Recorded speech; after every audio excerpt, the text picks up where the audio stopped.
విజయవాడ ప్రాంతీయ పాస్పోర్ట్ కార్యాలయంలో సర్వర్లు పనిచేయక వినియోగదారులు తీవ్ర ఇబ్బందులు ఎదుర్కొంటున్నారు.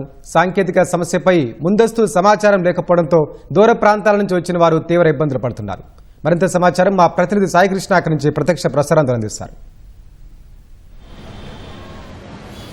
వెంకటేష్, పాస్పోర్ట్ సేవలకు ఇవాళ అంతరాయం ఏర్పడింది. విజయవాడ పాస్పోర్ట్ ప్రాంతీయ సేవా కార్యాలయం వద్ద ఉదయం నుంచి కూడా ఆయా స్లాట్లు కేటాయించిన వారు విద్యార్థులు, వివిధ ప్రాంతాల నుంచి, సుదూర ప్రాంతాల నుంచి ప్రజలంతా కూడా పాస్పోర్ట్ సేవలు పొందేందుకు తరలి వచ్చారు. ఒక్కొక్కళ్ళకి ఒక్కొక్క అరగంట సేపు సమయం కేటాయిస్తుంటారు. ముందస్తుగా వాళ్ళకి సమాచారం అన్ని ప్రొసీజర్, ఈ దరఖాస్తులతో పాటు కొత్తవి పాస్పోర్ట్లు పొందేందుకు, అట్లాగే కొంత దెబ్బతిన్న పాస్పోర్ట్లు తిరిగి మళ్ళీ పునరుద్ధరించుకునేందుకు కూడా దరఖాస్తుదారులు ఇక్కడ పాస్పోర్ట్కి ముందుగానే ఆన్లైన్లో అప్లై చేస్తుంటారు. అయితే వాళ్ళకి సమయం కేటాయిస్తుంటారు. ఏ తారీఖు రావాలి, ఏ సమయానికి రావాలనేది వాళ్ళకి సమాచారం వస్తుంది. ఆ సమాచారం ప్రకారం వివిధ ప్రాంతాల నుంచి రోజుటి మాదిరిగానే ఇవాళ దరఖాస్తుదారులంతా కూడా వచ్చారు. అయితే ఉదయం నుంచి కూడా వాళ్ళకి తీవ్ర నిరాశ ఎదురైంది.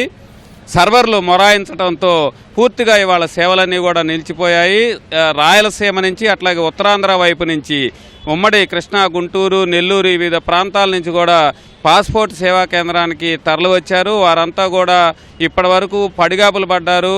వారికి 17వ తారీఖు ఒక మెసేజ్ వస్తుంది, ఫోన్లో సమాచారం వస్తుంది. ఆ సమాచారం వచ్చిన వాళ్ళకి 22వ తారీఖు తిరిగి ఈ సేవలు పొందేందుకు రావాలని చెప్తున్నారు. అయితే ఇందులో కొంతమంది విదేశాలకు వెళ్లేందుకు కూడా సమయం ఉంది. వాళ్ళు కొంత ఆందోళన చెందుతున్న పరిస్థితి అయితే ఉంది. పునరుద్ధరించుకోవడానికి 5,000 రూపాయలు కూడా చెల్లించాము. ఇప్పుడు ఇవాళ ఇట్లాంటి ఇబ్బందికర పరిస్థితి వచ్చిందని కూడా దరఖాస్తుదారులు చెప్తున్నారు. అయితే ఇవాళ పూర్తి స్థాయిలో మొరాయించడంతో అధికారులు దాన్ని సరిచేసేందుకు కూడా ప్రయత్నాలు చేసినప్పటికీ అవి ఎలాంటి ఫలితాలు ఇవ్వలేదు. మనం చూడవచ్చు, విజయవాడ పాస్పోర్ట్ ప్రాంతీయ సేవా కార్యాలయం ఇక్కడ ఉదయం నుంచి కూడా ఇదే పరిస్థితి ఉంది. మొత్తం ఎక్కువ సంఖ్యలో విద్యార్థులు కూడా ఉన్నారు. చదువుకొని వివిధ దేశాల్లోకి ఉన్నత విద్య కోసం పాస్పోర్టు దరఖాస్తు చేసుకున్న వాళ్ళతో పాటు వివిధ పనులు నింపించారు. ముఖ్యంగా గల్ఫ్ దేశాలకు వెళ్లే వాళ్ళు కూడా అధిక సంఖ్యలో వచ్చారు. రాయలసీమతో పాటు ఉత్తరాంధ్ర జిల్లాల నుంచి, ఉమ్మడి తూర్పుగోదావరి, ఉమ్మడి పశ్చిమ గోదావరి, కృష్ణా, అలాగే గుంటూరు దిగువ ప్రాంతాలు అందరూ కూడా ఇక్కడికి చాలామంది ఉన్నారు. వారికైతే కొంతమందికి సమాచారం చెప్తున్నప్పటికీ వాళ్ళు తిరిగి వెళ్ళలేకపోతున్నారు. ఏమన్నా అవకాశం వస్తుందేమో అని ఉదయం నుంచి ఇక్కడ ఇట్లాగే పడిగాపులు పడుతున్న పరిస్థితి అయితే మనం చూస్తున్నాం. వీరిలో అత్యధికంగా విద్యార్థులు ఉన్నారు.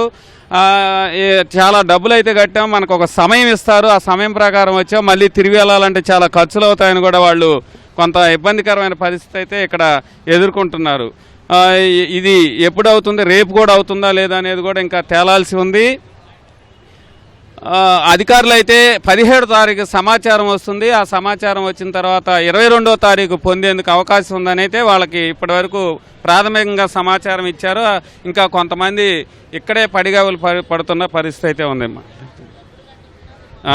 ఇది ఇక్కడ అధికారులు అయితే ఇప్పటివరకు ఈ సమాచారం చెప్పారు.